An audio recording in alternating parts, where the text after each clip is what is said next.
Total journey took 3 hours and 48 minutes, यानी कि वो विलेज से गया bus stop and bus stop से वापस आया अपने विलेज।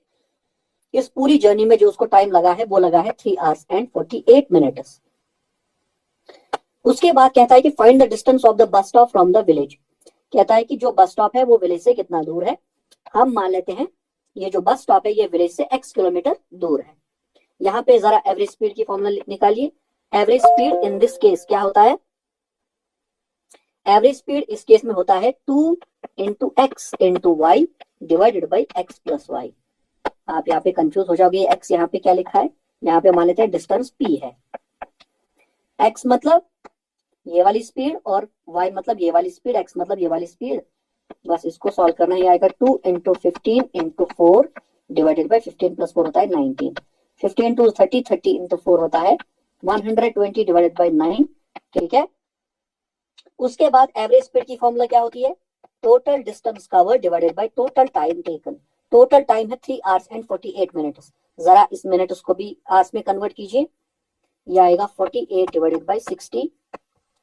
12 4 हजार 48, 12 5 हजार, 3 प्लस 4 बाई 5, 5 3 is 15, 15 प्लस 4 होता है 19 डिवाइडेड बाय जो टोटल टाइम टेकन है, टोटल टाइम टेकन वो है 19 by 5 hours। एवरेज स्पीड की वैल्यू अभी हमने निकाली है 120 डिवाइडेड बाय 9। टोटल डिस्टेंस कितनी कवर हुई है? एक तो ये पर्सन गया है, उसके बाद वापस भी आया है। टोटल डिस्टेंस इसने 2p कवर की है डिवाइडेड बाय टोटल टाइम है 19। यहाँ पे भी है ये 19। 19 डिवाइडेड बाय 5, वो 5 ऊपर जाएगा। ये 19 19 कैंसल, 120, 2 भी नीचे 5 भी नीचे, p 2 6 हजार, 2 0 हजार, 5 1 5 12। इसका मतलब जो डिस्टेंस है बस स्टॉप एंड विलेज के बीच में वो है 12 किलोमीटर। समझ में आया?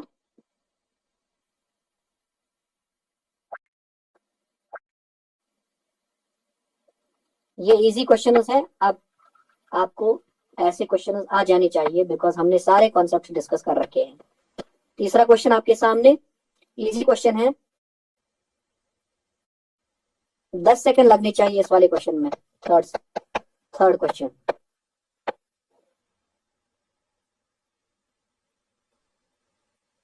ये वही है MDH, M1 D1 H1।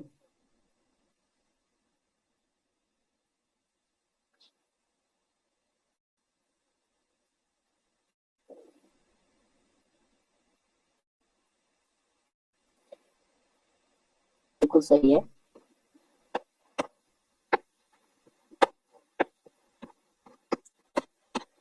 कोई ऐसा स्टूडेंट जिससे क्वेश्चन सॉल्व नहीं हुआ?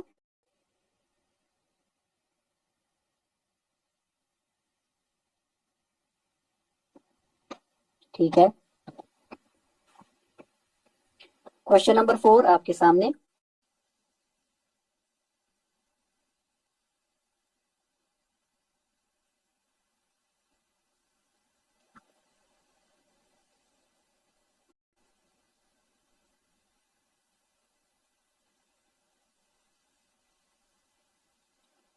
ताहिरा आपका आंसर सही है, वेरी गुड। नंबर से एवरेज को मल्टीप्लाई करोगे, वहां पे आपके पास सम आएगा 12 मंथ्स का। उसके बाद 8 मंथ्स का अलग से सम निकालना है, नीचे 5 मंथ्स का अलग से सम निकालना है। उन दोनों का एड जब करोगे ना वो आएगा आपके पास 13 मंथ्स का सम। लेकिन वहां पे था 12 मंथ्स का सम। 13 मंथ्स का सम माइनस 12 मंथ्स का सम, वो आएगा आपके पास 1 मंथ का सम। वही एक मंथ जो है उसको हमने 2 बार काउंट किया था, हमें वैल्यू पता चल गई। टाइम बड़ा ज्यादा लगता है सर। नहीं भाई, प्रैक्टिस अगर आप करोगे आपको टाइम नहीं लगेगा फिर। ठीक है। आपकी कैलकुलेशन भी स्ट्रांग होगी, आपको नंबर्स की फैमिलियरिटी हो जाएगी। मतलब कभी ऐसे कोई लिखा होता है, फॉर एग्जांपल ऐसे एग्जाम में ऐसे नंबर होते हैं, फिर लगता है कि पता नहीं किससे होगा। अगर ये तो मैंने ऐसे ही छोटी मोटी एग्जांपल दी है, स्ट्राइक नहीं करता है सर बड़ी बार। लेकिन प्रैक्टिस में क्या होता है, जब आपने इसको एक बार देख लिया कि 13 जो है 13 7 is 91, फिर अगर एग्जाम में ऐसे नंबर्स होते हैं ना, हाँ जी हाँ जी, आपको दूर से ही दिखता है कि मैंने प्रैक्टिस पे एक बार इसको सिंपलीफाई किया था, फिर एग्जाम में प्रॉब्लम नहीं होती है। वहां पे पेन जल्दी चलता है सर। ये है जेके एसएसबी वेटनरी फार्मासिस्ट का क्वेश्चन, सॉल्व कीजिए इसको।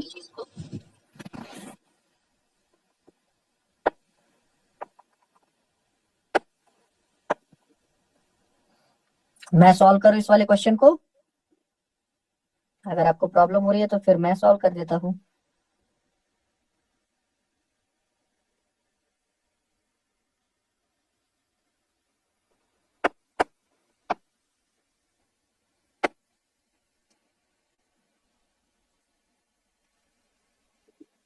सबने सॉल्व कर लिया?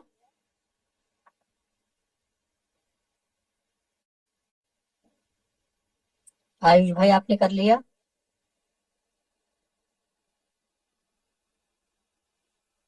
ठीक है। नंबर 84 को हमने ऐसे डिवाइड किया है कि जो इसका एक पार्ट है उसका 1/4 एंड जो इसका दूसरा पार्ट है उसका 1/5 they are in the ratio 1:2। इसका मतलब है 84 हमारे पास नंबर है, इसको हमने x एंड y में डिवाइड कर दिया। इसको हमने x एंड y में डिवाइड कर दिया। जो पहला नंबर है इसका 1/4 एंड जो दूसरा नंबर है इसका 1/5 पार्ट, ये इनका रेशो गिवन है 1/2। इसको आप सॉल्व करो, ये आएगा x/4 डिवाइडेड बाई y/5। अगर आपको यहाँ पे कंफ्यूजन हो रही है आप इसको ऐसे लिख लो, x/4 डिवाइडेड बाई y/5। ये आएगा x/4 डिवीजन जो है वो इंटू में कन्वर्ट होता है एंड जो यहाँ पे नंबर लिखा होता है उसका रेसिप्रोकल होता है। ये आएगा 5 डिवाइडेड बाई y। इसका मतलब यहाँ पे क्या आएगा, 5 इंटू एक्स होता है 5x डिवाइडेड बाई 4y। ये जो है इसकी वैल्यू आएगी 5x डिवाइडेड बाई 4y। ये किसके बराबर होता है 1/2। तो 1:2, 2 4। x डिवाइडेड बाई y की वैल्यू आएगी 2 डिवाइडेड बाई 5। इस 2 को इस तरफ, 5 को नीचे, ये आएगा 2/5। इसी यही है, यही थे ना, मतलब दो नंबर्स उनका रेशो हमें निकालना है ना, x एंड y, जिसमें हमने इसको स्प्लिट किया था उसका रेशो निकालना है। उसका रेशो आया है 2/5। समझ में आया आयुष भाई? हाँ जी। इजी क्वेश्चन था ये।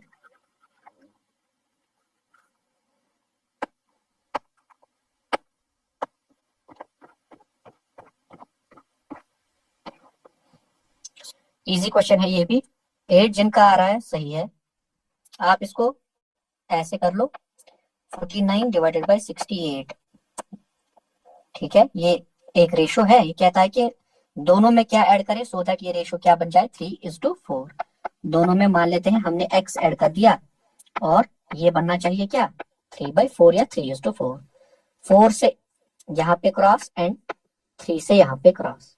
ये आएगा 4 into 49 plus 4x is equal to 3 into 68 plus 3 into X हो गया 3x। अब इस 3x को इस तरफ ट्रांसफर करो एंड 4 इंटू 49 को इस तरफ। यह आएगा 4x माइनस 3x होता है x is equal to 3 into 68, 3 8 is 24, 4 2 carry, 3 6 is 18 19 20, 204 minus 4 into 49, 4 9 is 36, 6 3 carry, 4 4 60, 17 18 19। इसका मतलब x की वैल्यू आएगी 204 माइनस 196 होता है 8। ऐसे ये इसका जनरल तरीका है, लेकिन अगर आप चाहो तो एक बार आप ऐसे भी कर सकते हो, 49 प्लस 4 डिवाइडेड बाई 68 प्लस 4, जो यहाँ पे बनेगा उसको फिर सिंप्लीफाई करके देखना है कि ये 3/4 आया है या नहीं। अदरवाइज आप इस जनरल मेथड के थ्रू भी इसको सॉल्व कर सकते हो। आई होप आपको समझ में आया, इजी क्वेश्चन था ये।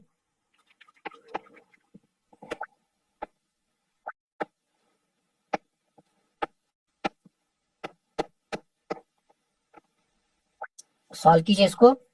प्रिंसिपल मिला, उसके बाद जितने साल के लिए इसने वो इन्वेस्ट किया, उसके बाद ये है, उसके बाद जो ये है एक्स का जो अमाउंट इसको मिलेगा आफ्टर 5 इयर्स, जो वाई है उसको मिलेगा वही अमाउंट आफ्टर 7 इयर्स। यहाँ पे भी अमाउंट की फॉर्मूला, यहाँ पे भी अमाउंट की फॉर्मूला।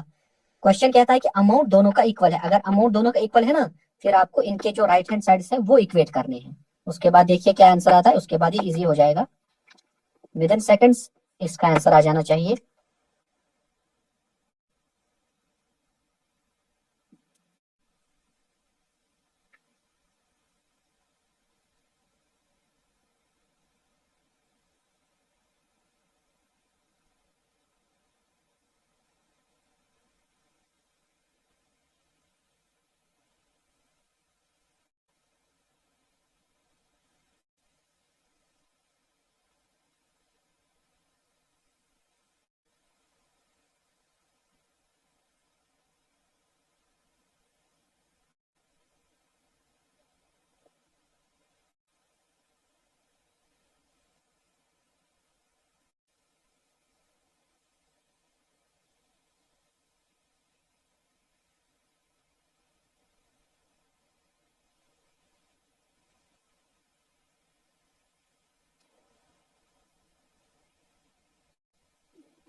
मैंने हिंट भी दे दी इस क्वेश्चन में, अब इसमें कुछ है ही नहीं, अब बस इसको सिंप्लीफाई करना है। मैं सॉल्व करूं इसको?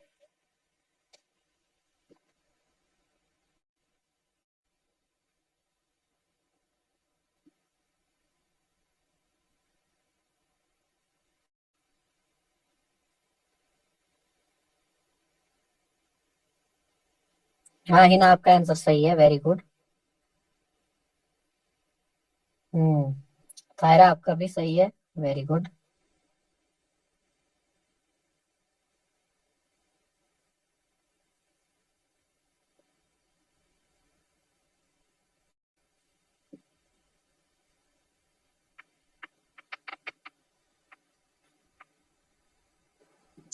ठीक है सर, आप सॉल्व करा please.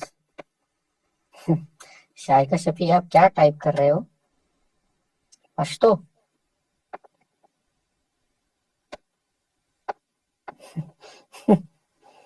Sorry sir. Amount x के केस में अमाउंट कैलकुलेशन क्या है? अमाउंट इज इक्वल टू, हमने 841 में से P1 जो पैसा है वो दिया है एक्स को, एंड यहाँ पे जो अमाउंट आएगा वो आएगा P1 यानी कि P इंटू 1 + R। दोनों के केस में जो रेट है वो है 5%, हो raise to the power n। इसने 5 इयर्स के लिए पैसा इन्वेस्ट किया है ऑन कंपाउंड इंटरेस्ट, एंड इतना अमाउंट इसको मिला होगा। जो y है इसके केस में अमाउंट कितना आएगा? इसको मान लीजिए P2 पैसा मिला, एंड वही है P into 1 + R divided by 100 हो raise to the power n, लेकिन इसने 7 साल के लिए वही पैसा इन्वेस्ट किया। यहाँ पे लिखा है ना, यहाँ पे लिखा है so that the amount of x after 5 years is equal to the amount of y after 7 years. यानी कि 5 साल बाद जो x को पैसा मिला होगा अमाउंट, और जो y को 7 साल बाद मिला है वो अमाउंट, ये बराबर है। इसका मतलब लेफ्ट हैंड साइड इनका बराबर है, इसका मतलब राइट हैंड साइड इज भी हम इक्वेट कर सकते हैं। ये आएगा P1 into 1 + 5 divided by 100 whole power 5 is equal to P2 into 1 + 5 divided by 100 whole power 7। इस P2 को इस तरफ लाइए, ये आएगा P1 divided by P2, and इस टर्म को उस तरफ ट्रांसफर कीजिए। यहाँ पे आएगा, यहाँ पे मैं लिख रहा हूँ, ये आएगा P1 upon P2 is equal to 1 + 5 divided by 100 whole power 7 divided by 1 + 5 divided by 100 whole power 5।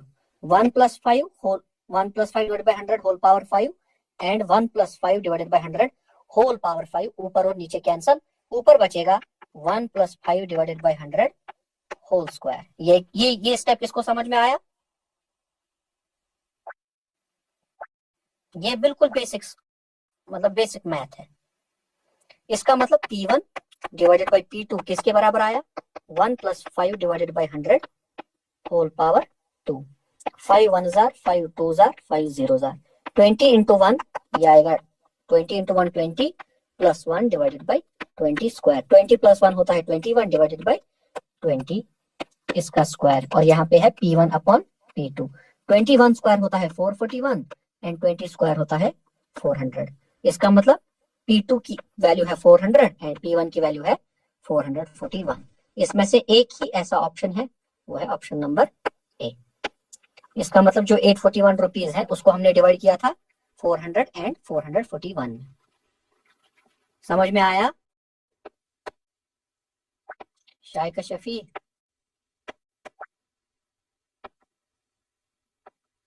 बेचारी सॉरी बोलती रहती है। You don't need to say sorry Shaika Shafi, you don't need to say sorry, मैं मजाक करता हूँ, ठीक है? जल्दी। ए प्रॉफिट ऑफ 30, पढ़ने से तो लग रहा है इजी है। मार्क प्राइस गिवन है, ठीक है? डिस्काउंट यहाँ पे लिखिए ऐसे कॉस्ट प्राइस, यहाँ पे ऐसे सेलिंग प्राइस, यहाँ पे ऐसे मार्क प्राइस। मार्क प्राइस है 2260, इसमें आपको 20% काम करके यहाँ पे सेलिंग प्राइस आपके पास आएगा। जो सेलिंग प्राइस आपके पास आएगा ये कहता है कि इस चीज को सेल करने से 13% प्रॉफिट आया है। उसके बाद अगर कॉस्ट प्राइस हम मानेंगे 100, यहाँ पे आएगा 100 यूनिट्स, सेलिंग प्राइस आएगा 113 यूनिट्स। लेकिन यहाँ से जब डिस्काउंट प्रोवाइड किया होगा ना आपने, वहां से आपके पास मिलेगा ना एग्जैक्ट सेलिंग प्राइस 113 यूनिट्स को उसके साथ इक्वेट करना है, आपके पास 1 यूनिट की वैल्यू आएगी, उसके बाद उसको 100 से मल्टीप्लाई करना है, वही होगी इस चीज की कॉस्ट प्राइस। विदाउट फॉर्मूला आप इसको सॉल्व कर सकते हो विद इन सेकेंड्स, अगर आपको कॉन्सेप्चुअल क्लैरिटी मिली है। जल्दी सॉल्व कीजिए। बहुत बढ़िया, वेरी गुड। इस क्वेश्चन का शाइका शफी ने पहला आंसर दिया है, बहुत बढ़िया, वेरी गुड शाइका शफी। कल शाम को इफ्तार के टाइम पे मेरी तरफ से खुद को ट्रीट दे देना, ठीक है, अजवा खजूर।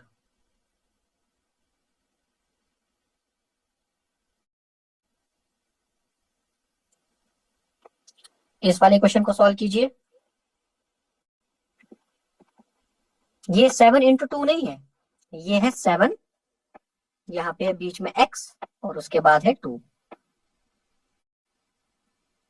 इसीलिए यहाँ पे लिखा है ना 7x2 is a 3 digit number in which x is a missing digit. जो ये x है ना, ये मिसिंग है, इसको मल्टीप्लाई मत करने बैठ जाना।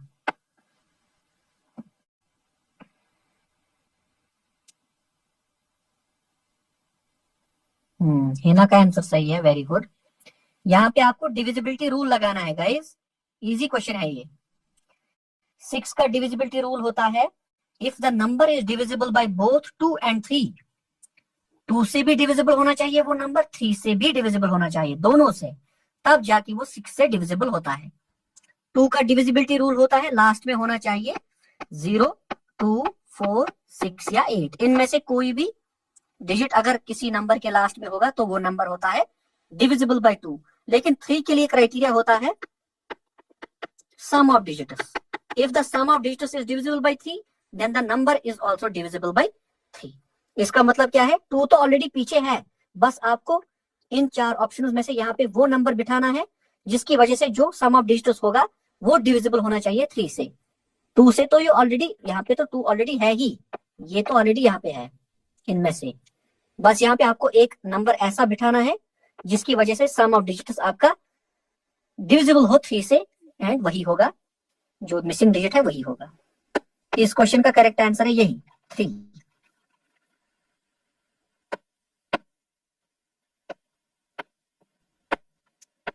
आई होप सबने इसको कर लिया, आगे चले।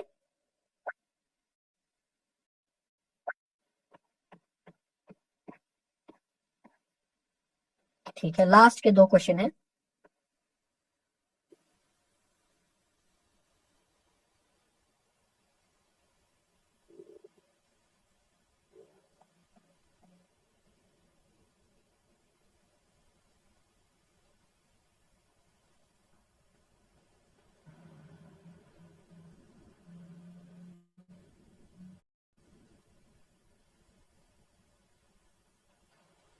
इसका आंसर देखना पड़ेगा।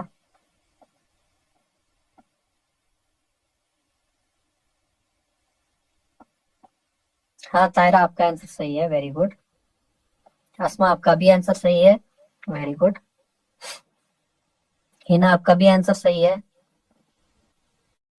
आई होप आप एक दूसरे का आंसर कॉपी नहीं कर रहे हो, जो आपको समझ में आता है वही लिखना है। यहाँ पे आपको शो ऑफ करने की जरूरत नहीं है, आपको सीखना है। किसी ने आंसर दिया, आपका नहीं आया, कोई बात नहीं, आप उसको फिर से ट्राई कर सकते हो।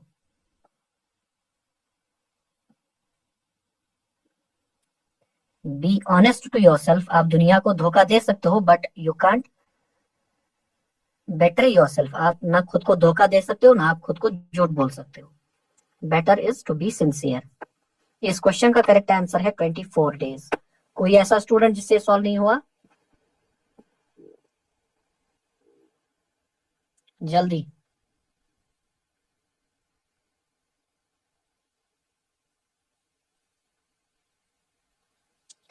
सबने इसको सॉल्व किया?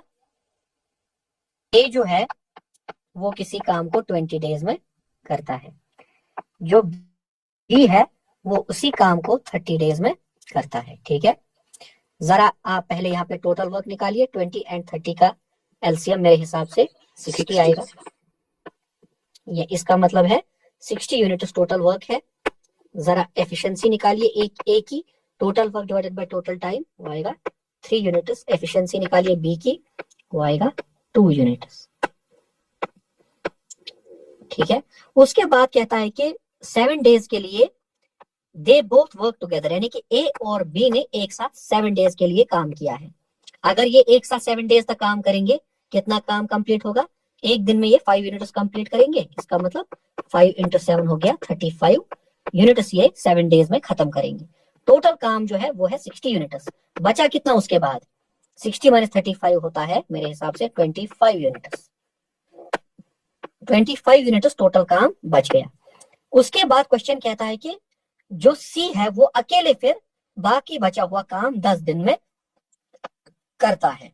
इसका मतलब अब बचा हुआ काम कितना है? 25 यूनिट्स।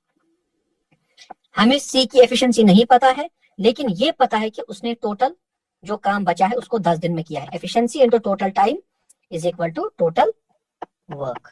जो बचा है, जो सी ने किया है, इसने बचा हुआ काम 10 दिन में किया है। इसका मतलब efficiency of C into 10 is equal to 25 units, because efficiency is equal to total work divided by total time. Time को मैंने यहाँ पे ले लिया एंड यहाँ पे आया ऐसे इक्वेशन। उसके बाद सी की एफिशिएंसी कैलकुलेट कीजिए, वो आएगा 25 units divided by 10। Efficiency of C आएगी 2.5 यूनिट्स। जो सी है इसकी एफिशिएंसी हमें पता है। हमें ये भी पता है कि पूरा काम, टोटल काम जो है वो है 60 यूनिट्स। हमें बताना है कि अगर सी पूरे काम को अकेला करता तो कितने डेज में करता। हम लिखेंगे efficiency of C into total time is equal to total work. Total work है अभी के केस में 60 यूनिट्स। टोटल टाइम हम मान लेते हैं n। एफिशिएंसी ऑफ सी अभी हमने कैलकुलेट की 2.5। इसका मतलब नंबर ऑफ डेज होगा 60 units divided bye 2.5। 60 divided by 2.5 होता है 25 डिवाइडेड बाय 10, वो ऊपर जाएगा। 5 5 is 25, 5 12 is 5 1 is 5 2 12 into 2 कितना होता है? 24 डेज। इसका मतलब है अगर सी अकेले इस काम को करेगा तो उसको कितना टाइम लगेगा? उसको लगेंगे 24 डेज। आयुष भाई क्लियर है?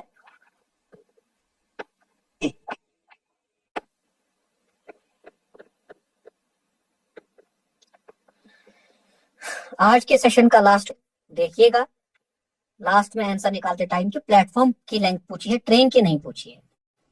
एग्जाम में अक्सर ऐसी गलतियां होती हैं, पूछा कुछ और होता है एग्जामिनर ने, लेकिन आप निकालते कुछ और हो। आसमा आपका आंसर सही है, वेरी गुड।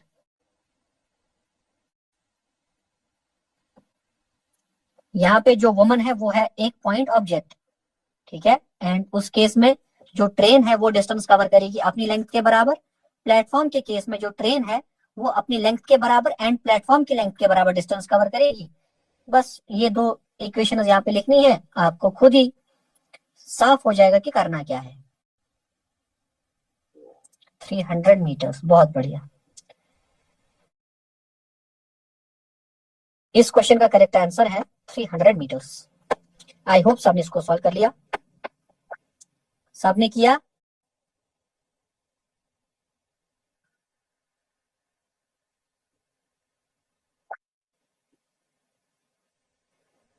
ठीक है, ये थे हमारे आज के शायद 11 या कितने क्वेश्चंस थे ये?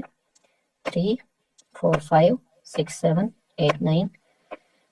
आज हमने 11 क्वेश्चंस की प्रैक्टिस की। इसके साथ ही जो सुपरवाइजर का मैथमेटिक्स पोर्शन है वो मेरी तरफ से कंप्लीटेड है। इनकम्प्लीट क्या है? इनकम्प्लीट है आपकी प्रैक्टिस। जितनी ज्यादा आप खुद से प्रैक्टिस करोगे उतना ज्यादा आपको कॉन्फिडेंस मिलेगा एंड एग्जाम में फिर क्वेश्चंस भी क्रैक होंगे। फिर आप एग्जाम के बाद मुझे गालियां दे सकते हो, मुझे कोई प्रॉब्लम नहीं है, लेकिन अगर एग्जाम में आपसे क्वेश्चन सॉल्व नहीं होंगे वो मेरी वजह से नहीं होगा, वो आपकी प्रैक्टिस ना करने का नतीजा होगा। इसलिए मैं पहले दिन से इस पे जोर दे रहा हूं। टीचर का काम होता है या मेंटोर का काम होता है गाइड करना, बाकी चीजें आपको खुद से करनी है। मैंने फिर भी मेजॉरिटी ऑफ द चीजें आपको पढ़ाई हैं, ठीक है, हो सकता है इक्का दुक्का कुछ चीजें छूट गई हो, वो चीजें आपको खुद से देखनी है।